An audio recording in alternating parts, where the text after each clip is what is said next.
Welcome to Glamorously Yours with yours truly, Keva. Today we're sharing a journey of a mother and a mother's love for her child who passed away with a very rare form of cancer. And today joining us is Ritchie Johnson, and I'm very pleased to have her come and share her story with us. Ritchie, share with us a little bit, or take us on your journey of where it all began. When did you notice, or when did your son notice changes in his body or pains? When did it all start? Well, thank you for allowing me to speak about this. Chris was at his new job. He had been there for a month and had been having severe back pain prior to that, but attributed that to an old injury from football days. Mm-hmm. But it was when he had the blood in his urine that really alarmed us. So we went to we went to Sugar Land Methodist Hospital. And that's where we found out that he had a tumor in his right kidney that was suspicious for cancer. The robotic surgery, and the reason I wanted that was because the recovery period is a lot quicker. Explain that for our viewers. What exactly? Robotic surgery is when they'll go in and remove the kidney itself with the robot.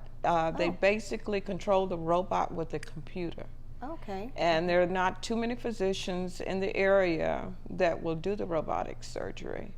Dr. John Boone is who performed the surgery here in Houston. Here in Sugar Land. In Sugar Land, okay. The kidney was actually removed at Methodist Sugar Land, mm-hmm.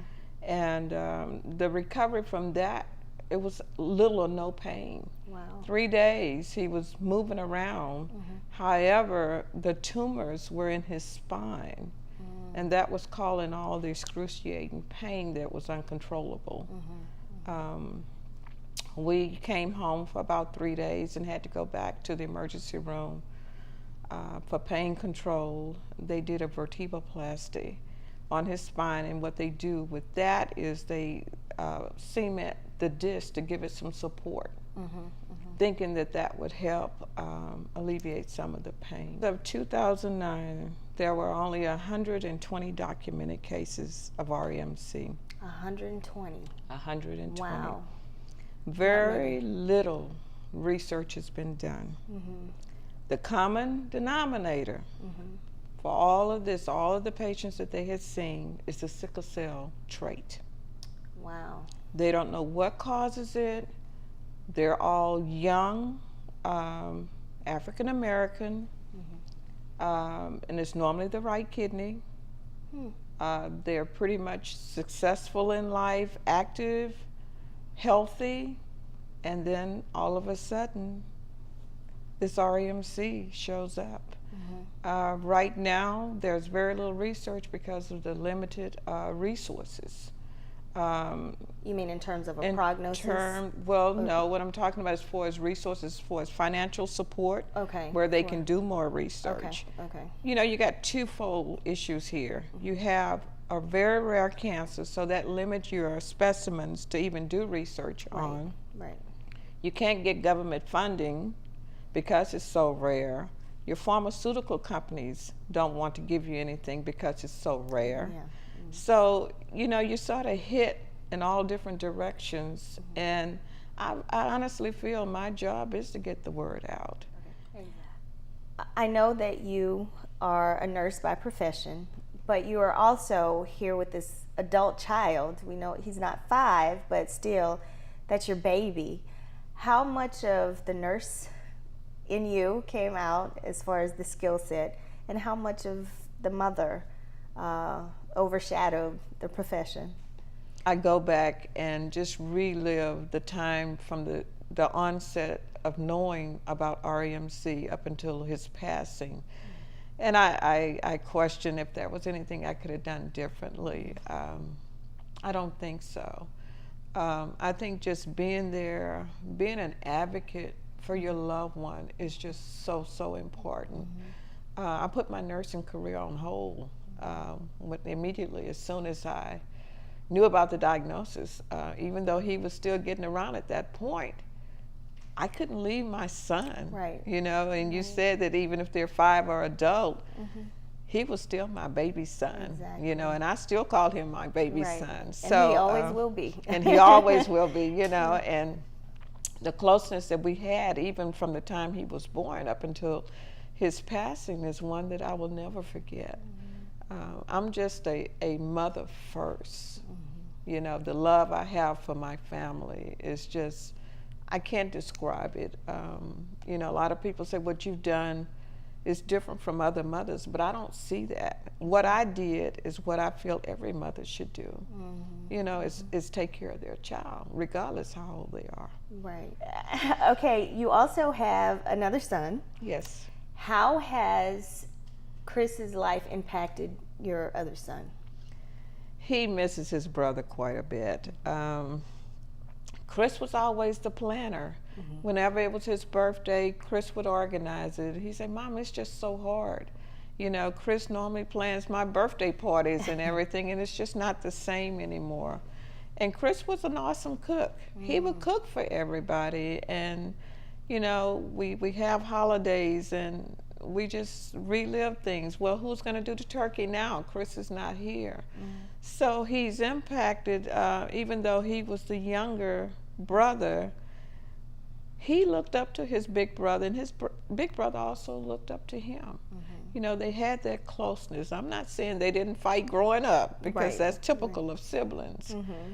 But they had an awesome adult life together. They would go places together, and Chris was always the one that traveled, and Mark was married, of course, and he would always say, "Man, come on, let's go. You need to see the world." And you know, he was just the one that just the life of the party all the time. Wow. And he would always tell you 99.1% correct. Well, all the time. I'm sorry. I know that you are a woman of faith. How much of Chris's faith did he rely on to get him through this battle? And how much of your faith did you rely on to fight it together? I find strength to keep going because I know this is what Chris would want. Chris would not want me to sit still and mope around, even though my heart ached daily. There are times that I can't sleep. My body, the rhythm is all off, because during the time that Chris was sick, he would sleep during the day, and at night he was awake. So during the day, I was handling all of the medical issues and appointments and getting his medication together. And then at night, I'm checking on him to make sure he's okay. So I got very little sleep, so my body has gotten used to that. But then I also knew how important it was to make sure I ate well, try to get my exercise in as much as possible, do a little reading, did a lot of anecdotal notes while Chris was ill. I have to stay busy to keep my mind occupied. I'm a firm believer that if I didn't keep busy, that I would be a basket case right now. And I can just see him on the back saying, "Mom, get up, you need to do this." I mean, it's hard. I'm not going to say it's easy, it's hard, but you have to have faith in God that He will see you through it. He will give you the strength, and you will get through it. But you can't just remain idle. You just have to stay active. I walk a lot to stay busy, and I have to watch my weight, because I know in the back of my mind, he's telling me, He's watching you, "You're huh? eating too much, Mom, you're eating too much." So I think that the key to any mom that is going through this, number one, if they're still living, the best thing to do for your child or your loved one is not to force anything on them. When they're ready to eat, they will tell you what to eat. When they want to do things, let them do it. We as mothers tend to put our arms around and want to just hold them and not let them do anything, but they need to live too and do as much as they can and remain as independent as possible. just get involved, whether it be starting a foundation or whether it's doing volunteer work or whether it's going back to work. And just talking about it with other people and being around people with like situations really does help. And I think just with the events in itself, you feel good about yourself when it's over. When it's all said and done, you do feel good about yourself. So basically what you're saying, that in the midst of a loss, a tragic situation or a devastating situation like this, there's still good that can come out of it. Is that what I'm hearing? That's exactly what I'm hearing, because I had 15 months with my son. According to research, I was only supposed to have 3 to 4 months with him. Oh, wow. So I enjoyed those 15 months with him. I thank God every day for giving me those 15 months. They could have wiped him out. He could have wiped him out the next day. But I enjoyed those precious moments, and I will continue to live those moments. I will never forget them. I have enjoyed walking around, looking at the various pictures that you have in here, and have you explain and tell me what was going on in those photos, and I can tell that there's a very close-knitness with you and your boys and you and your family, and that's a real good feeling. It's a very warm, loving feeling in here. The premise of this show is to draw that, or focus on that nugget, that pearl that you learned about yourself within this journey. Can you tell me what's next for you? Well, actually, what's next? I had started writing my book. Yay! And I stopped for a moment just to get the foundation up and running, but I do plan to just get started on that again. For those of you who don't know, Ritchie and I share a similar experience. We both have lost children to very rare forms of abnormalities, hers being cancer, mine being a chromosome abnormality. So I very well can empathize, and I'm right there with you where your feelings and your emotions are concerned. But it's our job as mothers, as advocates, as these women holding banners, to continue to fight for our children and continue to bring awareness to our organization. So to our viewing audience, I would like to say, if you are a specific carrier of the sickle cell trait and you start experiencing abnormal urine or severe back pain, please do not take this for granted. Go to your physician just to get tested to rule out this diagnosis. Tell us some of the facts about RMC so that our viewing audience can do what they need to do if there are questions that arise with their health. What are the steps that you would recommend? When Chris was receiving his treatment at MD Anderson, he himself noticed a lack of advocacy for renal cancer in general. You know, he said, we see breast cancer, we see everybody in pink. No one talks about kidney cancer. And this is what he wanted to do. He wanted to get the word out. This was his dream, this was his desire. So he actively, while fighting this battle, he actively was very creative by creating his logo or design for this particular cancer, to fight it and to know that he was the one to start the fight. Right. How proud you must be of that willpower and that strength. Chris is very, very strong. I was very proud of him. Not one time did he let himself down. I mean, he, even in pain, you would not know he was in pain if you came to visit him. People really didn't know how sick he really was. I did, being in the nursing profession, being with him day in, day out, because he decided he would come and stay with me for those 15 months.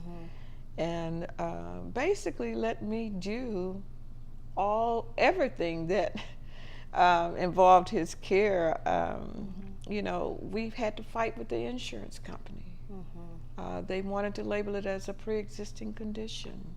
Therefore, they didn't want him to come to MD Anderson because of the money issue. Right.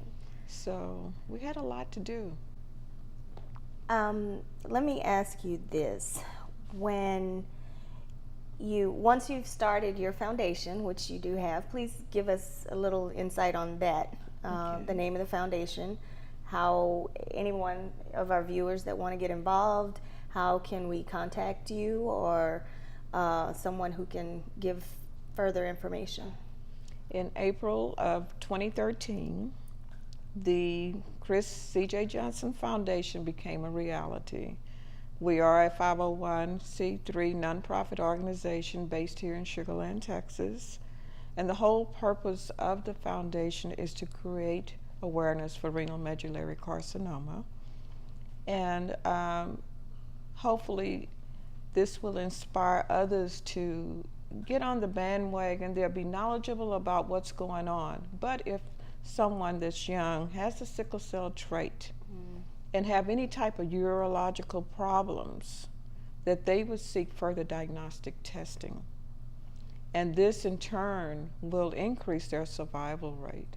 Now, we all know there is no cure for renal medullary carcinoma. Okay.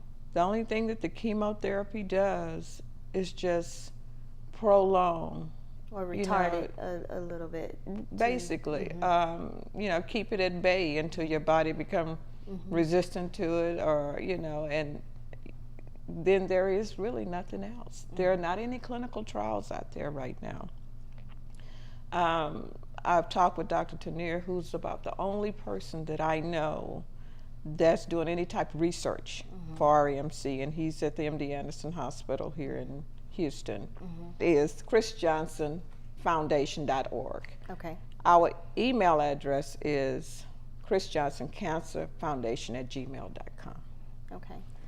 I just want to reiterate to our viewers how important it is. If you do carry the sickle cell trait and you are experiencing renal pain or renal abnormality in some way, please seek a doctor and go get help, and so that you're aware of what you're dealing with and stay on top of things. Tell us a little bit about some of the really exciting functions that you've had through the foundation. I understand you've had a walk, run, some other activities that you've been involved in. Tell us a little about that. Right. Last year we had our first annual golf tournament over at Pecan Grove Plantation Country Club. And we had a great turnout. That was the first fundraiser. Of course, it's a learning experience. And then, of course, we had over 100 people to come to Fish City Grill in December. And that was great. They gave 15% back to the foundation. And then our really, really successful event was this past May, May 31st. It was our first annual 5K, Keeping It Renal walk and run at the Sugar Land Memorial Park. It was just an awesome occasion. We had anywhere from 250 to 300 participants. Wow. And it was just really, really a nice, fulfilling event. So I've seen a lot of orange, the color orange. Is that the official color for the foundation? Was that Chris's favorite color? So I know you're very proud of Chris throughout this whole walk that he had to walk. But during this process and during his fight, he was extremely creative. He created his own logo, and I see the color orange everywhere. Tell us a little bit about the logo, what it means, and the color orange. Okay, Chris took his initials, CJ, and the C really stood for his arms, and the J was his body. Intertwined, they stood